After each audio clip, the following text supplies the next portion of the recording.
અમદાવાદમાં માસૂમ વિદ્યાર્થીની ક્રૂર હત્યાના ડીસામાં ઘેરા પ્રત્યાઘાત, વિશાલ મૌન રેલી યોજી એસડીએમને આવેદનપત્ર અપાયું. અમદાવાદ ખાતે માસૂમ વિદ્યાર્થીની હત્યા મામલે સમગ્ર ભારતમાં આક્રોશ ફેલાયો છે. આ મામલે હિન્દુ સંગઠનો પણ મેદાનમાં ઉતર્યા છે અને હત્યારાને આકરી સજા કરી મૃતક બાળકને ન્યાય આપવાની માંગ સાથે વિવિધ સ્થળે આવેદનપત્રો અપાઈ રહ્યા છે. આ બાળકની હત્યા કરનાર વિધર્મી બાળકના તમામ પાસા ચેક કરી આ બાળકે મોબાઈલ ચેટમાં પણ ગુનો કબૂલ કર્યો છે. ત્યારે તેને ફાંસીની સજા થાય તેવા લખાણો સાથે ડીસામાં વિશાળ સંખ્યામાં મૌન રેલી યોજી એસડીએમને આવેદનપત્ર અપાયું હતું.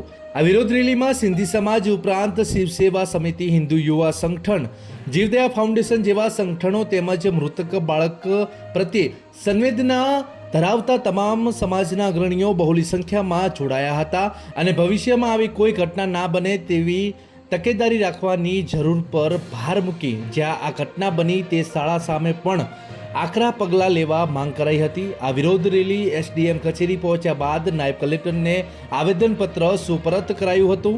આ વિરોધ રેલીમાં જોડાયેલા નગરના અગ્રણીઓએ આ ઘટનાને ગંભીરતાથી લઈ સરકાર પણ પીડિત પરિવારને ઝડપીથી ન્યાય અપાવે તેવી માંગ સાથે આક્રોશ ઠાલવ્યો હતો. રિપોર્ટર મહાવીર શાહ, બનાસકાંઠા. કે અમદાવાદ મણિનગરમાં 7th હાઈસ્કૂલમાં જે માસૂમ વિદ્યાર્થીની નિર્મમ હત્યા થઈ તેને આજે ડીસા શહેરનો સમસ્ત હિન્દુ સમાજ સખત શબ્દોમાં વખોડી કાઢે છે. આ રીતે વિધર્મી દ્વારા એક નાના વિદ્યાર્થીની હત્યા કરવામાં આવી છે તે ખરેખર ખૂબ જ નિંદનીય છે. આજે ડીસા નાયબ કલેક્ટરશ્રીમાં સમગ્ર હિન્દુ સમાજના ભાઈઓ આવેદનપત્ર આપવાયા છીએ.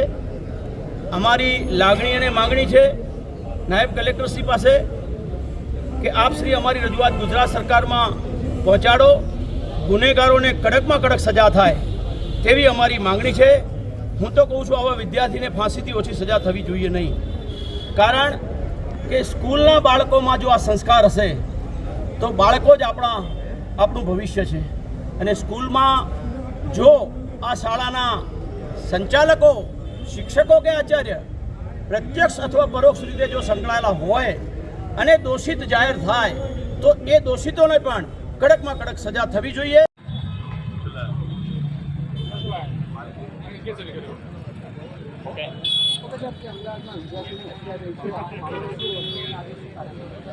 ખૂબ જ ગંભીર ઘટના છે. નાના નાના બાળકોમાં ક્રૂરતા ક્યાંથી આવે છે એનું મનોવૈજ્ઞાનિક વિશ્લેષણ પણ કરવાની જરૂર છે. આવી ઘટના ભવિષ્યમાં ના બને એ માટે સમગ્ર ગુજરાતમાં લોકોએ જાગૃત થવાની જરૂર છે.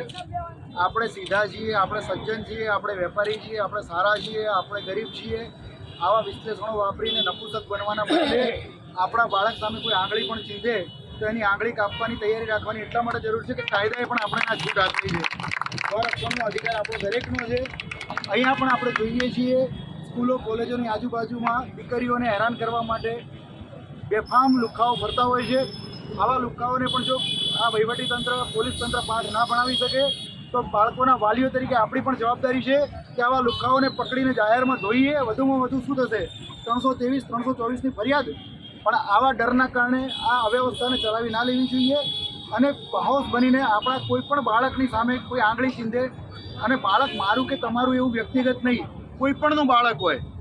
સ્કૂલોમાં પણ જે અમુક અસામાજિક તત્વો છે જે બાળકોના વર્તન બહુ જ ગંભીર પ્રકારના હોય છે એ બાબતે વાલીઓની એક ટીમ બનાવવી જોઈએ. અને અહીંયા સજ્જન અને સારા કહેવાતા નપુસક માણસોની જરૂર નથી. અહીંયા આગળ જે પોતાના બાળકો માટે, કેમ કે દરેક બાળક આપણું પોતાનું છે, સામાજિક જવાબદારી છે. સ્કૂલોમાં પણ આપણે ઇન્સ્પેક્શન અહીંયા પણ કરવાની જરૂર છે અને સરકારને પણ અમે કહીએ છીએ કે આવી બાબતોને બહુ ગંભીરતાથી લે અને તાત્કાલિક પગલાં ભરાય. મણિનગરમાં 7th સ્કૂલ નામની જે શાળા છે એની અંદર 10મા ધોરણમાં ભણતા વિદ્યાર્થીની વિધર્મી દ્વારા જે હત્યા કરવામાં આવી છે.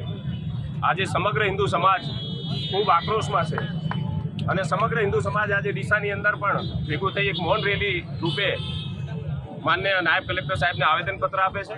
અને સાથે સાથે આપ મીડિયાના દ્વારા અમે સૌ હિન્દુ સમાજના ભાઈઓ સમગ્ર વાલીઓને તથા આપણા ગુજરાતના મુખ્યમંત્રી અને બાહોશ આપણા ગૃહમંત્રીશ્રીને રજૂઆત કરીએ છીએ કે આવા જે કૃત્યો થઈ રહ્યા છે બનાસકાંઠા અને ગુજરાતમાં, વિશેષ નાના બાળકો જે શાળામાં ભણતા હોય છે, વાલીઓ એમના બાળકોના ભવિષ્ય માટે શાળામાં મોકલતા હોય છે, ત્યારે આવા વિધર્મીય લુખ્ખા તત્વો દ્વારા જે આવા કૃત્ય કરવામાં આવે છે એના માટે વિશેષ કાયદો લાવી અને એવા લોકોને માત્ર 3 વર્ષ કે 5 વર્ષની સજા નહીં પણ ફાંસીના બાજોડે લટકાવી અને એવો દાખલો બેહાડવો જોઈએ.